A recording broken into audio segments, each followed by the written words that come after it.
as tropas militares indígenas durante o movimento zapatista, elas pararam de fazer ataques desde janeiro de 1994. Só que teve a ofensiva militar do governo em 1995. O que você acha que essa ofensiva militar do governo o que retrata a respeito do governo e dos seus interesses e características desse governo, essa ofensiva? Então, em primeiro lugar, essa ofensiva militar significava que o governo não poderia ficar parado, ele tinha que dar uma resposta. Ele é um governo constitucional, eleito democraticamente pela população, apesar de alguns grupos políticos terem dito que uma parte dessa eleição que elegeu o presidente na época foi uma eleição um pouco fraudulenta e tal, mas essa não é a principal questão. A principal questão é que o governo precisava dar uma resposta, ele poderia deixar esse movimento, que ele poderia crescer mais ainda e ocupar outros estados, mais municípios e outros estados.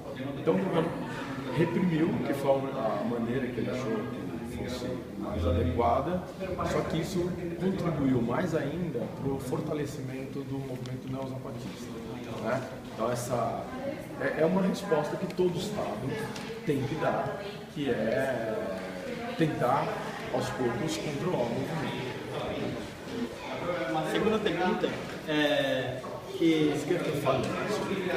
Não, acho que para mim e quais medidas que você acredita que deveriam ser tomadas pelo governo mexicano durante a Revolução com o objetivo de melhorar a situação dos indígenas e ter esses conflitos armados que estavam em vigor?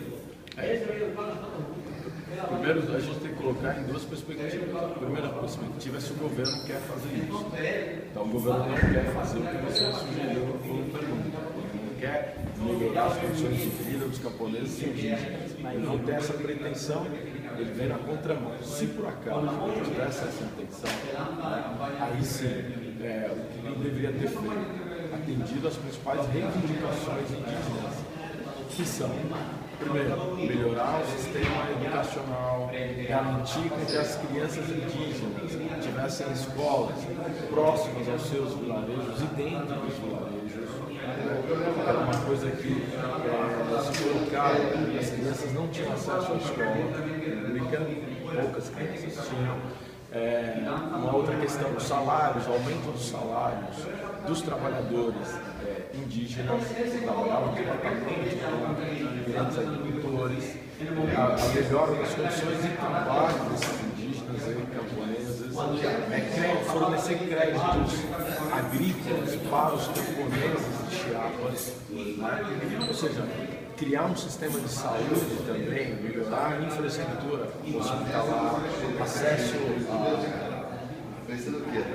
remédios, acesso a médicos. Então, são reivindicações extremamente legítimas do movimento zapatista e o governo não tinha interesse. Se tivesse, seriam as medidas mais simples, diretas, que poderia fazer com que o movimento, eu não acredito que o movimento iria acabar, né? Porque as demandas são muitas, tá?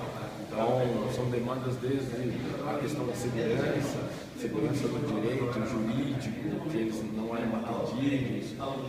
Tem uma historinha interessante da região de Chiapas, que na antiga capital de Chiapas, os brancos e mestiços que dominavam o território, eles diziam que os índios eram bichos. Até hoje, os índios que moram em Chiapas convivem com brancos e com mestiços que tratam essas pessoas até hoje. Então também existe isso. Então o governo também tem que ter medidas afirmativas para tentar diminuir esse impacto sobre a vida deles. É isso?